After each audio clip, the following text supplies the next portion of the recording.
Sí, tenemos la comunicación. Bueno, estábamos hablando de los actos eleccionarios, de la pureza del sufragio y lo que costó tener un sufragio transparente. Habíamos iniciado en cosas que pasaron, como hemos denominado a este programa, con el siglo XX. Lo iniciamos con la segunda presidencia de Roca, con la transición de otro gobierno, al final el mandato presidencial de 1904, donde asume la presidencia Manuel Quintana, y ahí Manuel Quintana tiene una revolución, que fue la Revolución Radical de 1905. Del otro lado de la línea lo tenemos al doctor Diego Barovero, presidente del Instituto Nacional Irigoyeniano. Luis Laburo es mi nombre, es un placer de saludarlo. ¿Cómo le va? Doctor Barovero, ¿cómo le va? Encantado de saludarlo. Lo mismo, Luis, ¿cómo le va? Bueno, habíamos dicho que este programa se trata de historia, de cosas que pasaron, y en el programa anterior habíamos hablado del inicio del siglo XX, cuando culmina la segunda presidencia de Roca en el año 1904, que lo reemplaza Manuel Quintana, y el primer inconveniente que tiene Manuel Quintana es una revolución radical en febrero de 1905. ¿Cuál fue el motivo de esa revolución radical de febrero de 1905? ¿Qué reclamaban los revolucionarios radicales? El motivo fundamental es el que subsiste desde la década anterior, ya desde 1890, 1893, que eran las revoluciones organizadas primero por la Unión Cívica, luego por la Unión Cívica Radical, en demanda del sufragio universal, en demanda de la moralidad administrativa. Hay una permanente denuncia respecto de el uso y el abuso de los resortes del poder por parte de la élite gobernante, una élite privilegiada, pero tampoco sostenida mediante un gobierno legítimo, democrático, auténticamente basado en el fundamento constitucional. Y entonces esa revolución del 5 en realidad se viene pronunciando desde el 4, que es cuando se reorganiza la Unión Cívica Radical. Hay que acordarse que luego de la muerte, del suicidio de Alem en 1896, el año siguiente, cuando se empiezan a preparar, son los preparativos al comicio de 1898, hay una fracción del radicalismo que propone acordar con el mitrismo, que eran los viejos aliados de los que habían sido parte de la Unión Cívica, junto con los radicales.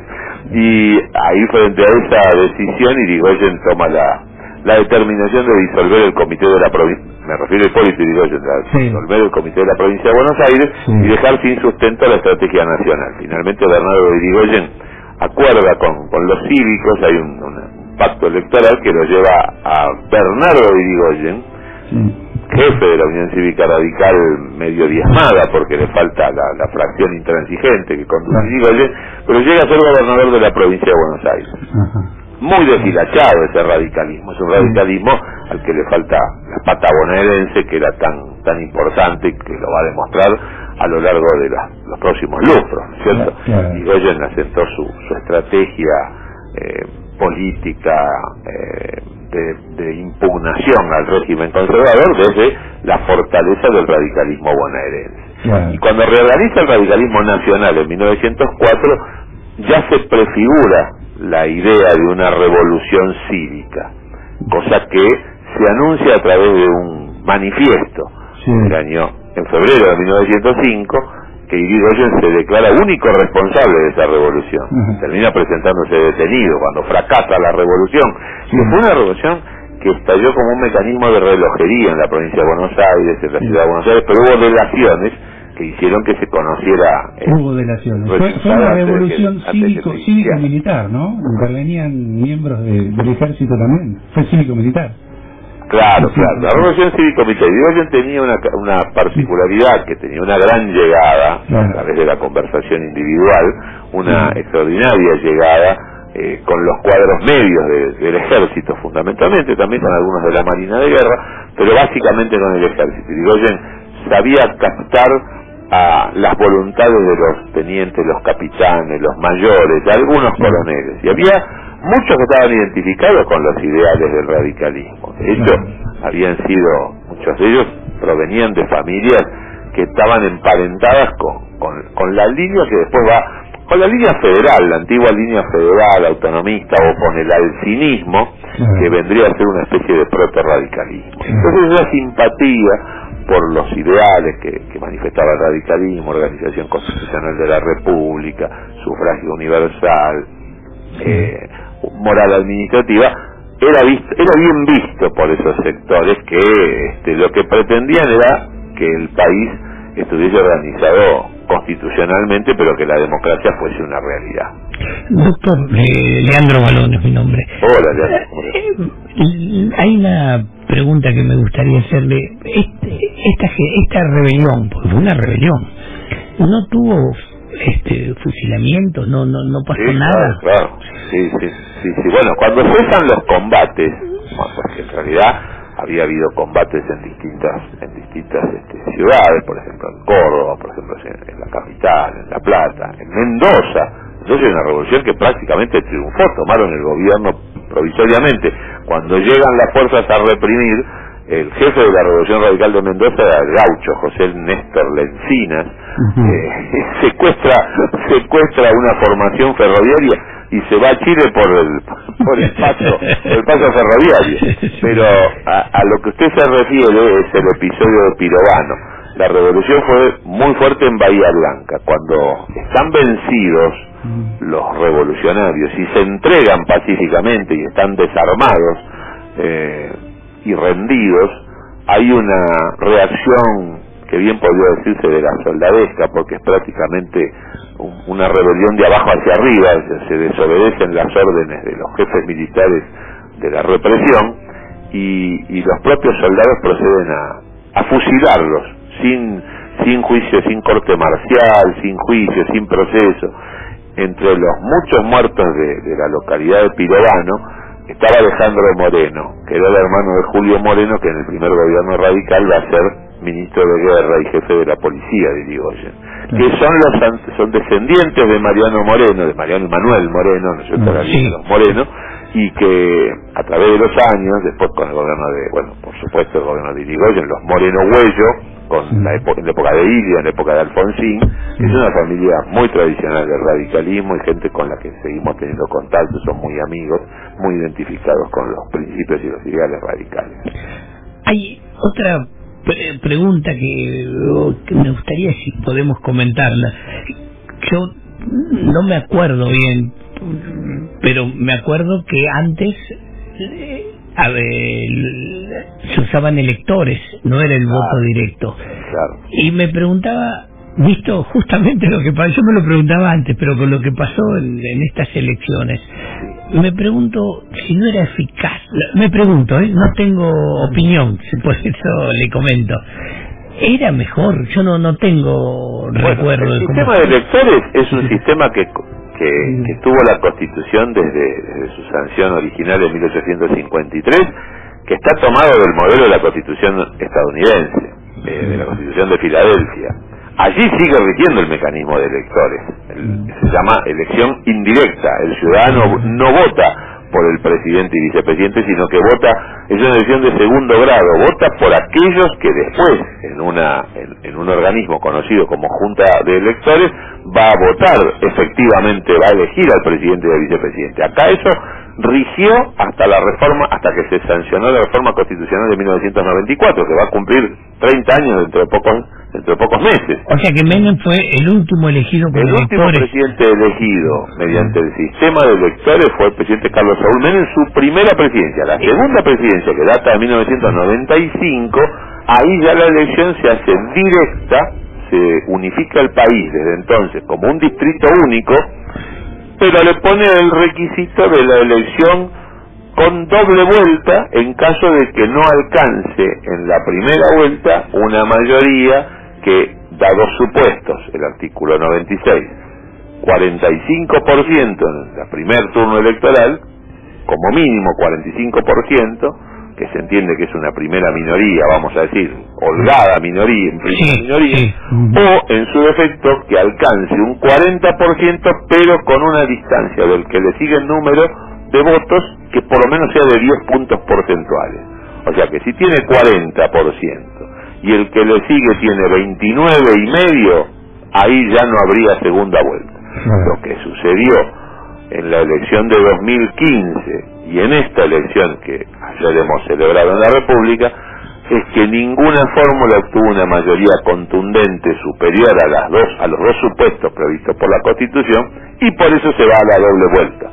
Y en la doble vuelta queda supeditada, excluida todas las demás fórmulas, sino las dos primeras. La que sale primero y la que le sigue el número de votos. Así fue que en 2015 se eligió en el balotaje entre una fórmula encabezada por Scioli, que salió primero, y Macri, que salió segundo. Y en la de ayer se quedó claro que el que tenía más sufragios fue Sergio Massa, y quien le siguió fue Javier Milei, que son los dos contendientes de la próxima elección del 19 de noviembre. Pero en esto mismo, en una situación de electores, yo no sé, pero así a simple vista me parece superadora. Los electores, la distribución de los electores, lo que usted, yo entiendo a lo que va usted. Es interesante el planteo, porque la idea de los electores es compensar a las provincias chicas con poca población respecto a las provincias grandes, porque si bien las provincias grandes tienen más electores, las provincias chicas solían tender a una sobre-representación. ¿Para qué? Para emparejar esa representación. Hay que pensar que los colegios de electores, previstos en la vieja Constitución, eran elegidos el mismo número de legisladores que cada provincia envía al Congreso. Es decir, la cantidad de diputados más los 2 senadores que se mandaba antes de la reforma del 94. Ahora son 3 los senadores, porque hay uno que sale por la minoría, por el segundo. Entonces, en ese momento, la misma cantidad de diputados y senadores que mandaba las distintas provincias al Congreso de la República era la representación de los electores. Y cada colegio electoral se reunía en la legislatura provincial para hacer un acto de elección que era único y se agotaba en esa misma, no podía suspenderse la elección, volverse a hacer un único acto, una convocatoria, una reunión, una sesión donde se votaba en forma secreta y se elegía, después se escrutaban esos votos secretos y ahí quedaba determinado cuántos electores había reunido en cada provincia los distintos candidatos. Doctor, continuando con el reportaje, este programa se nutre de académicos como usted y también mucho de las vivencias personales que hemos tenido nosotros desde que éramos chicos, y bueno, y también de la tradición oral, del boca a boca, en fin, que enriquece todo a la historia, todas las opiniones son valorables. Yo me acuerdo que era pequeño, era preadolescente, y en 1973 hubo una elección donde fue directa la elección precisamente, fue una enmienda del presidente Lanusse, ¿no?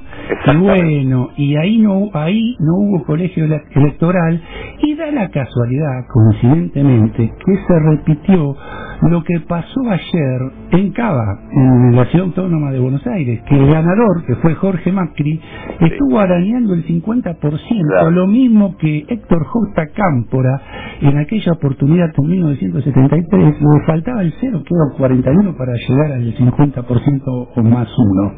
En aquella oportunidad Ricardo Balbín desiste de ir al balotaje y la segunda vuelta. ¿Usted qué opina con relación, vamos a la actualidad? ¿Qué tendría que pasar y cuál sería lo más lógico? No sé si lo más ético, porque es constitucional, pero en sentido común, ¿qué indica para la elección de Cava, para si está de acuerdo que haya una segunda vuelta o que está previsto en la Constitución? Está previsto en la Constitución. Claro, lo que sí reconozco, lo que usted dice es muy acertado. La única elección, estando vigente la vieja Constitución, reformar en 1994, suspendió el mecanismo electoral para de la elección de presidente y se hizo directa por una enmienda, como bien dijo usted, del presidente Lanusse, una enmienda temporaria preparada por el ministro Monroy, con un grupo de asesores constitucionalistas y científicos. Viejo afiliado radical, ¿no? Viejo afiliado radical de la ciudad de San Nicolás. Asesinado por la guerrilla. Sí, asesinado en 1974, 2 semanas después de la muerte de Perón. Asesinado mientras almorzaba en un restaurante de San Justo, donde se ganaba la vida como abogado y encargado de asuntos legales de un establecimiento fabril. Pero volviendo para no esquivar la pregunta. La Constitución de la Ciudad de Buenos Aires, a diferencia de la Constitución Nacional, previó un mecanismo de balotaje a la francesa.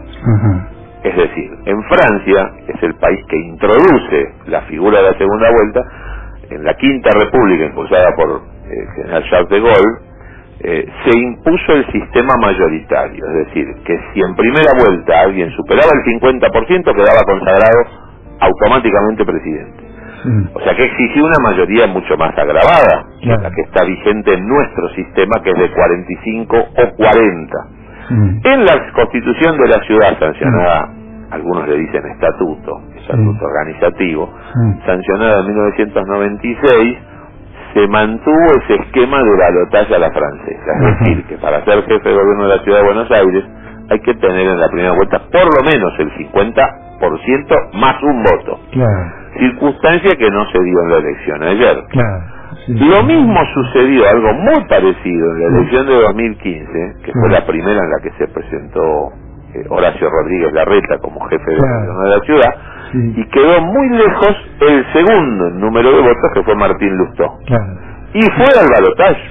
Rodríguez Larreta compitió con Lustó en el balotaje, y el balotaje fue muy finita la diferencia. Vamos a ver qué pasa en esta oportunidad. Yo no puedo decir si es ético o no es ético. Yo lo que digo es legal y legítimo que se lleve a cabo la elección del balotaje, porque está previsto en la Constitución. El que salió primero no obtuvo el porcentaje que reclama la Constitución porteña que hay que tener para ser consagrado en primera vuelta. Volviendo a los recuerdos, vivencias de niño o de preadolescente, en esa misma elección de 1973, bueno, Buenos Aires no era ciudad autónoma, sino que, bueno, al intendente era un delegado del Poder Ejecutivo, y cuando hubo esa elección, yo me acuerdo que mi padre, afiliado radical, si lo era, fuimos al comité de la calle Alsina a festejar el triunfo de Fernando de la Rúa, que había ganado ahí sí en una segunda vuelta. La senaduría, exactamente. Me acuerdo que era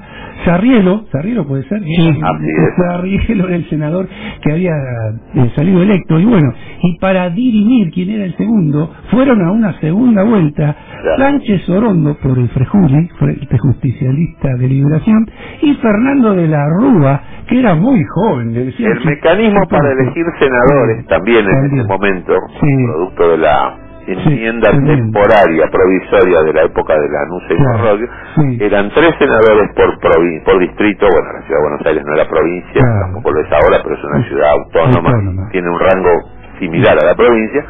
Eran 2 senadores para la mayoría y 1 para la minoría. Y también, si la mayoría no obtenía al menos el 50% más 1, tenía que haber una segunda vuelta para definir quién era esa mayoría. Entonces, para elegir, era seguro que en esa elección el radicalismo tenía un senador y el Frejuli, que era el Frente Integrado del Justicialismo, tenía un senador. La diferencia era saber quién había sido la minoría, la mayoría, para poder poner el tercer senador. Y así fue que el segundo de la lista radical compitió contra el segundo de la lista del Frejuli, que era Marcelo Sánchez Orondo, un aliado del peronismo, porque Sánchez Orondo no era periodista, era nacionalista, el hijo de Matías Sánchez Orondo, viejo dirigente conservador que fue ministro de Interior del Uru cuando fue el golpe de Irigoyen en 1930.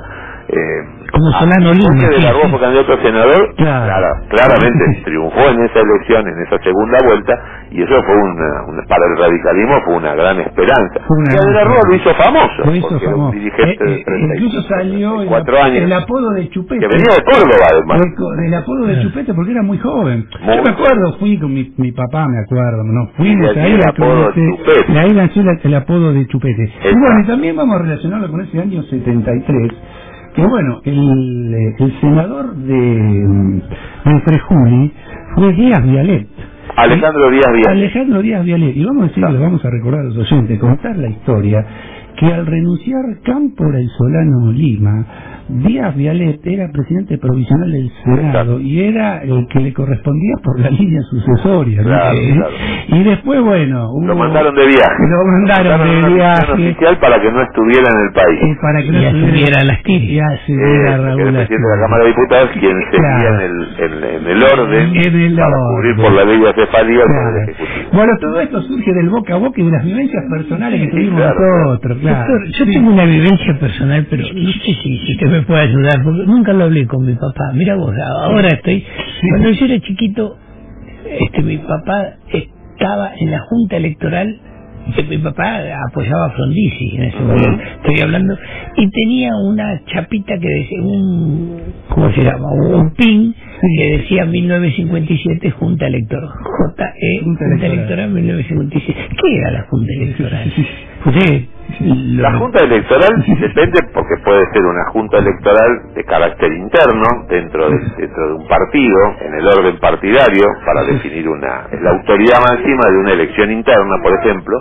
Y también la Junta Electoral puede ser el organismo oficial, que es el que tiene a su cargo el escrutinio. No, entonces evidentemente lo que tiene a su cargo, quien tiene a su cargo el escrutinio es la justicia electoral, no la Junta Electoral. Yo presumo que la Junta Electoral a la que usted se refiere es la Junta Electoral interna de la Unión Cívica Radical o de la UCRI.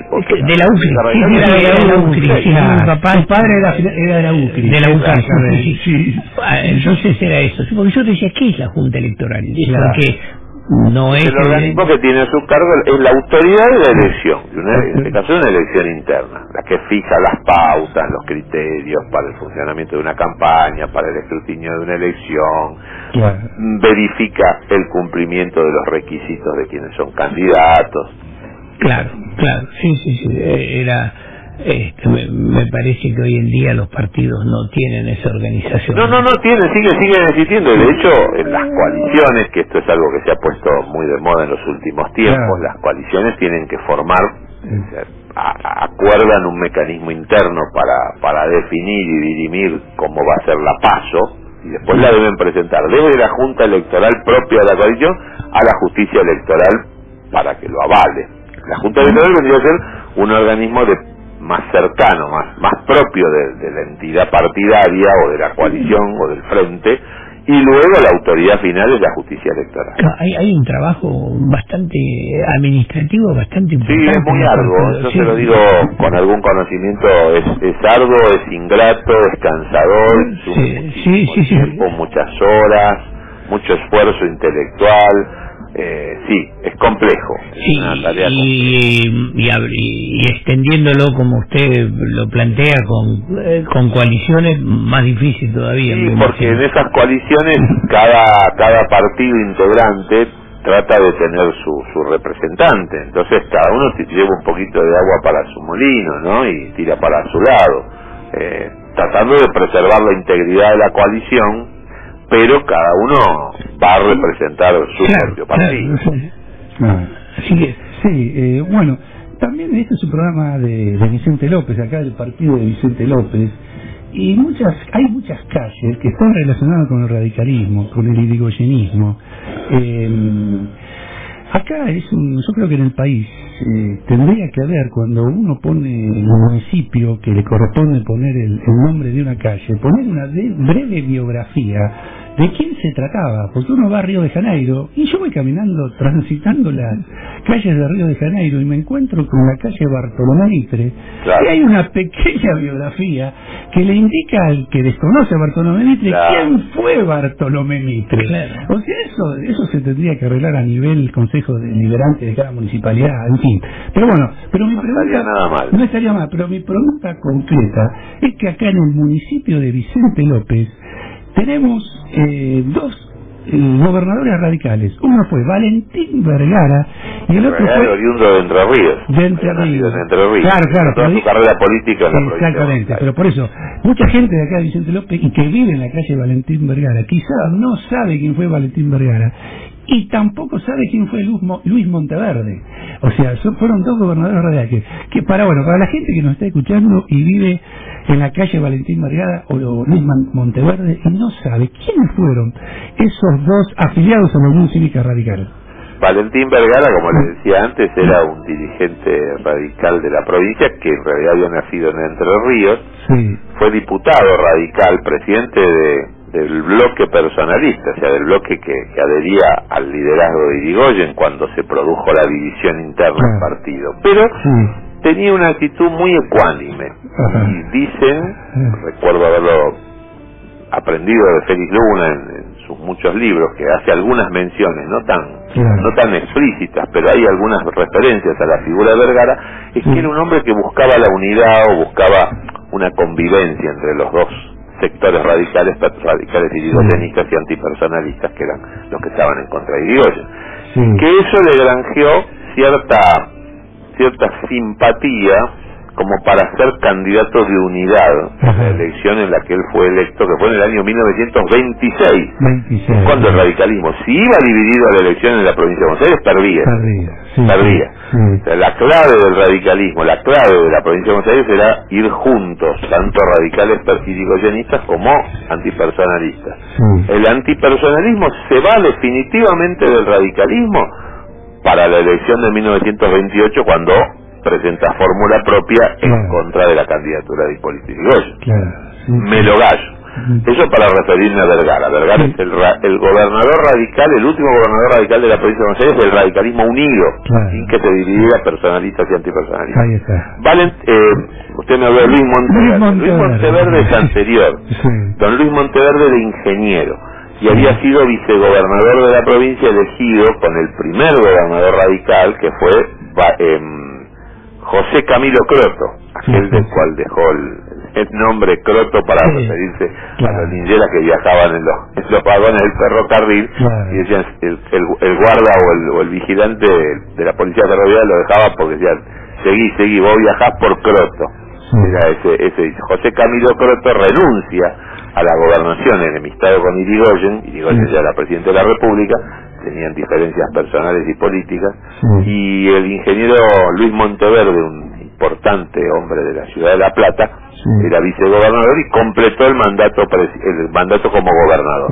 Asumió la primera magistratura de la provincia y completó el mandato, si no me equivoco, fue entre 1918 o 19 y 1922. Doctor, el otro día, este programa a veces cuando no tenemos un invitado alguien va diciendo algo y surge y nos vamos por las ramas. Y el otro día habíamos quedado en hablar de la presidencia de Alvear. Había sido valiosa, no había sido, digamos, a la luz de la historia, y nos quedamos hablando de los otros Alvear, desde Carlos María hasta de Torcuato, y no llegamos. Y de Diego, ¿te acordás? Y no llegamos a Marcelo. No llegamos a Marcelo, y me parece que es una figura a rescatar. Muy rescatado.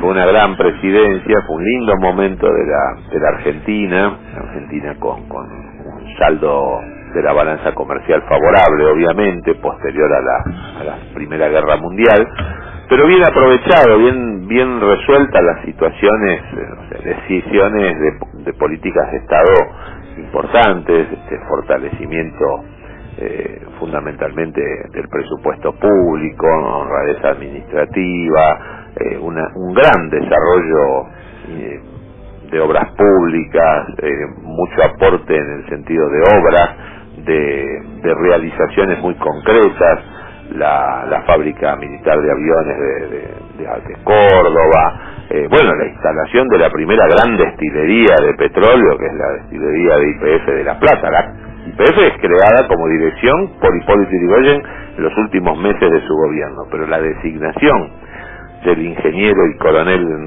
luego general Enrique Mosconi es realmente una decisión acertadísima de Alvear, que lo apoyó en todo. O sea, el gran desarrollo de YPF en los años 20 se debe fundamentalmente a la presidencia de Alvear.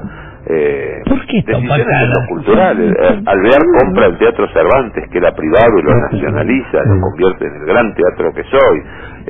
Se crea la radio municipal de la ciudad de Buenos Aires, LS1 Radio Municipal, con la idea de transmitir desde el Colón los conciertos, las óperas. la creación de los cuerpos estables del Teatro Colón. Ahí había una gran influencia de la mujer de Facchini, que era una gran soprano en su época, que se retiró luego de casarse con Marcelo. ¿Por qué está opacada su figura? Andrea quedó opacado porque el resultado de la cuestión política de los años 30, Alvear lo condena a la interna radical de los años 30-40, la intransigencia que pierde la elección con Perón, pero que lucha para conseguir la conducción partidaria en los años 40, luchó contra los herederos de Alvear, con los que lo habían acompañado a Alvear en los años 30, en esas elecciones en las que había que tener mucho coraje, porque había fraude, había violencia, había persecución, había muertos en los años 30, sobre todo en la provincia de Buenos Aires, y era gente que provenía del núcleo alvearista, y la campaña tuvo mucho que ver con el relato histórico. Ahora que se habla tanto del relato, en general la política vernácula, la política actual, de ahora y de antes, suele tener la tentación de recurrir a la narrativa histórica para justificar procesos del presente. Y en la lucha interna del radicalismo de los años 40, fundamentalmente, comienzo de los 50, fue muy importante la acción del ingeniero Gabriel del Mazo, que era un dirigente reformista de la reforma universitaria del 18, pero un gran intelectual, podríamos decir el primer gran historiador del radicalismo. Y claro, él se identificó muy pronto con Frondizi, con toda el ala intransigente, y escribía la historia del radicalismo, que es muy importante, muy bien contada, muy bien documentada, pero le ponía sus condimentos, y al verlo lo condenó un poco a quedar como una figura más opacada que la de Irigoyen, lo cual no es justo. Yo siempre digo que Irigoyen es el que lo eligió 2 veces a Alvear, primero para que lo sucediera como presidente de la Nación en el 22, porque Alvear no tuvo que disputar ninguna interna, ni siquiera estaba en el país, era ministro plenipotenciario en Francia. Irigoyen lo consagró candidato radical, y había otros que también querían ser, y no pudieron. Y Irigoyen, con todo el peso de su fuerza política y su prestigio personal, lo impuso en el radicalismo, y Alvear fue el candidato y Alvear fue el presidente. Y en los años 30, cuando Irigoyen ya está muy viejo, ya ha sido derrocado por el golpe, está moribundo, 1932-31, y Irigoyen lo elige como el sucesor en la jefatura partidaria. Tampoco se equivocó, porque Alvear hace una tarea ciclópea en los años 30, lucha contra el fraude, lucha contra la violencia, reorganiza el partido, lo unifica. Estaba muy disperso el radicalismo en los 30, producto de la persecución y del fraude, y Alvear por lo menos se muere en el 42 dejando el partido unido. Ese partido es el que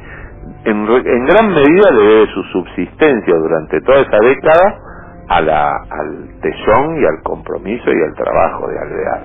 Eso permite que también se haya formado una generación de dirigentes en ese momento muy jóvenes, que son los que toman la posta y son luego los que encabezan la gran lucha del radicalismo contra el peronismo. Balbín, Levenson, Larralde, Frondizi, Zavala Ortiz, toda esa playa de dirigentes que en los 30 se empezaron a foguear y en los 40 ya eran diputados.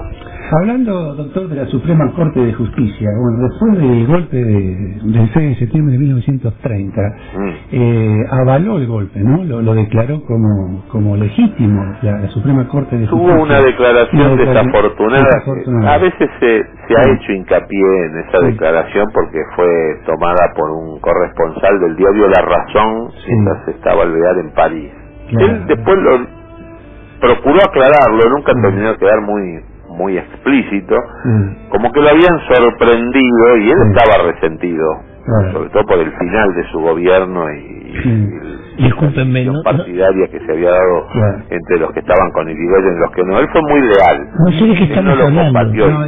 Pero se ve que quedó resentido. Una declaración que fue tomada a la ligera y por supuesto causó un gran estupor entre las filas irigoyenistas, porque decía, era como, no justificaba el golpe, pero decía, en definitiva, ese gobierno terminó mal porque había empezado mal, y fue una declaración desafortunada e infeliz. La duda que tengo yo, bueno, cuando viene el gobierno de facto de Uriburu, después viene el de Justo, para presentar... Pasa que si él hubiese apoyado el golpe, si hubiera avalado el golpe, Alvear hubiese sido, seguramente hubiese tenido otro destino. Hubiera podido ser presidente con el apoyo de la dictadura de Iburu, no hubiera habido gobierno fraudulento de Justo. Mi pregunta, sin embargo, Alvear eligió el camino más espinado. Mi pregunta junto a otro, doctor. Le quiero decir, por ejemplo, que dan elecciones en 1932, cuando ahí triunfa la fórmula Justo Roca, ¿no? Julio Roca, que era el hijo de General Roca. La Unión Cívica Radical presenta a Alvear como presidente, y la Corte se lo rechaza. Bueno, no se lo rechaza la Corte. A través de un decreto lo veta. Puede ser candidato el gobierno de facto. El gobierno de facto lo invalida, y frente a esa decisión del gobierno de facto, la convención radical declara la abstención. Ahí está la abstención. Y después vuelve en el otro periodo Alvear, candidato de la Unión Cívica Radical. Se levanta la abstención en 1935, y Alvear es candidato en 1937. Ahí está. La elección que se enfraude para que gane Roberto Marcelino. Ahora, fíjense ustedes, ¿no?, que no conozco ni un Ateneo, nada en el país, yo no conozco, a lo mejor existe, que se llame Alvear. No, ya hay algunos Ateneos. ¿Sí? Primero que se empezó a incorporar la figura de Alvear en las galerías, se va un comité, un Ateneo, va a encontrar el retrato de Alvear está en los comités radicales. Hace algunos años hay algunos comités que tenían los retratos de los presidentes radicales, y el de Alvear estaba incluido. Le digo más, mire, lo voy a sorprender, seguramente va a encontrar algún comité radical con el retrato de Frondizi, lo cual es correcto, porque Cívica Radical intransigente, un desprendimiento. Pero también he conocido, por lo menos en la ciudad de Buenos Aires, donde soy yo oriundo y vivo, algún comité con el nombre de Marcelo Torcuato Alvear existía, o por lo menos hasta hace un tiempo. Yo lo he visto. Yo no he visto, pero digamos, le creo y me... porque no le mentiría y además me parece algo muy justo, si no yo comparto su totalmente, porque he visto que hay Ateneos que tienen, comités que tienen nombre de diputados, que no tuvieron el peso que tuvo Alvear, ¿no? Claro. Eso yo coincido, pero se ha empezado a vivir un reconocimiento y una revalorización de la figura de Alvear, sobre todo en los últimos 10 años. Yo por lo menos me dedico a esto hace un poco de tiempo, hace algo menos de 10 años, pero yo estoy notando que hay una reivindicación de Alvear. Usted también se especializa en el siglo XIX. Un poquito. Porque el padre también el padre no, el abuelo Carlos María, Carlos María es un personaje que por un lado nuestro director supremo, y a los 25 años era director supremo. Su padre fue Torcuato, el primer intendente de Buenos Aires. Pero pensaba en Carlos María como personaje, es todo digamos, que tiene claroscuros tan importantes. Muy importante. Yo lo que le recomendaría, y esto es para la polémica, hay un libro que escribió hace unos años esta persona que ahora se hizo famosa en la campaña electoral porque es uno de los que impulsó esta idea de la dolarización que planteaba Milei en la campaña. Se llama Emilio Campo y es descendiente de Alvear, de Carlos María, no sé por qué rama, y hace unos años publicó toda esa historia, obviamente, y luego lo amplió y tiene un libro sobre la figura de Alvear. Tiene el problema que para reivindicar a Alvear, Carlos María hay que remar, y además él se mete en un terreno muy muy espinoso, que es un fangal, porque además lo dijo por ahí en esta última campaña, lo escuché. Hay como un destrato a la figura de San Martín.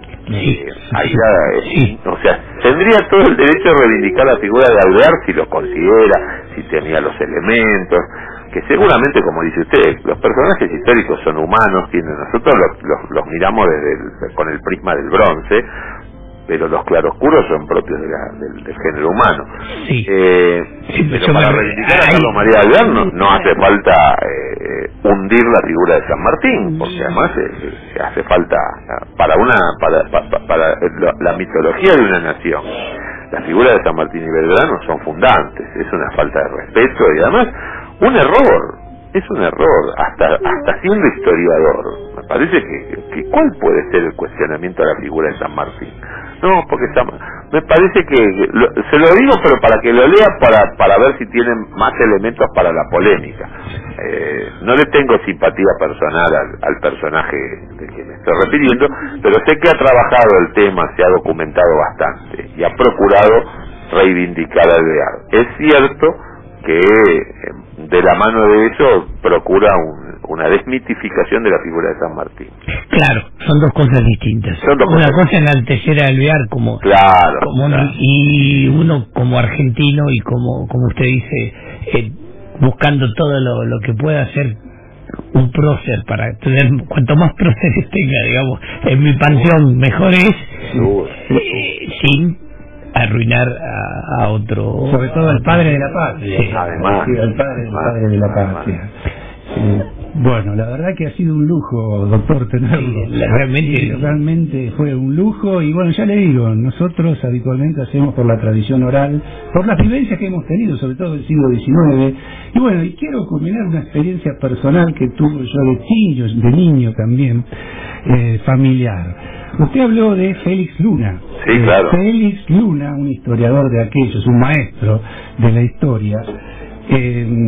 Su tío creo que fue vicepresidente de Irigoyen, ¿no? Pelagio Luna. Bueno, claro. Yo nací en General Villegas. En General Villegas vivía un hermano de Pelagio Luna.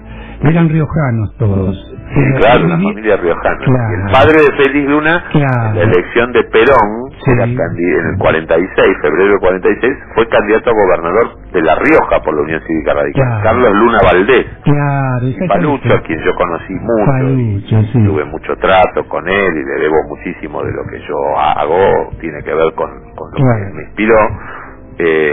Falucho contaba que su debut político en la vida nacional fue acompañar a su padre en esa campaña, en ese tórrido verano de 1946, recorriendo los pueblos y ciudades de la provincia de La Rioja, bueno, la tierra de los llanos, acompañando a su padre, candidato a gobernador de la Unión Cívica Radical y de la Unión Democrática. Usted me da pie para referirme precisamente al recuerdo que yo tengo de mi abuelo allá en mi General Villegas natal. Él hizo la campaña con el hermano de Pelagio Luna, que era candidato, porque vivía en General Villegas. Mire usted. Y tengo fotos ahí, que bueno, de fotos haciendo la campaña de 1916, a caballo, andándose a caballos. Y hablando del padre de Félix Luna, era médico de profesión, el padre de Félix Luna, también vivió en General Villegas. No me digas. Sí, también vivió, y fue amigo personal. La historia es eso, la gran historia se compone de pequeñas historias. Claro, y también así. Correligionario de mi abuelo, o sea que hacían la campaña del 22, también hicieron el 22 con Alvear, que estamos hablando, y el Pidio González, y después el padre de Félix Luna se traslada acá a la capital federal y encuentra trabajo en una repartición, era médico y que revisaba a los inmigrantes que venían de alta mar, de alta mar, y era de profesión, y bueno, y en 1925, creo que acá en Buenos Aires, nace el gran maestro Félix Luna. Quería terminar con una anécdota personal de mi querido abuelo, que me contaba esas anécdotas de la campaña de Irigoyen de 1916 con el hermano del vicepresidente, y bueno, y después a posteriori con el padre de Félix Luna, un maestro de los historiadores. Le mando un saludo grande, un abrazo grande. Igualmente. Y muchas gracias por su atención, doctor. Muchísimas gracias. Fue un gusto compartir y realmente me dan ganas de llamarlo muchas veces y seguir. Bueno, lamentablemente el tiempo en radio es tirano y tenemos que cumplir el horario ya pautado. Si no, seguimos, porque daba para más la charla esta. Un gran gusto. Muchas gracias, doctor. Le mando un abrazo grande. Gracias y mucha suerte. Muchas gracias. Buenas noches. Muy bien. Bueno, pasó con nosotros el doctor Diego Barovero, presidente del Instituto Nacional Irigoyeniano. Vamos a una pausa y enseguida volvemos.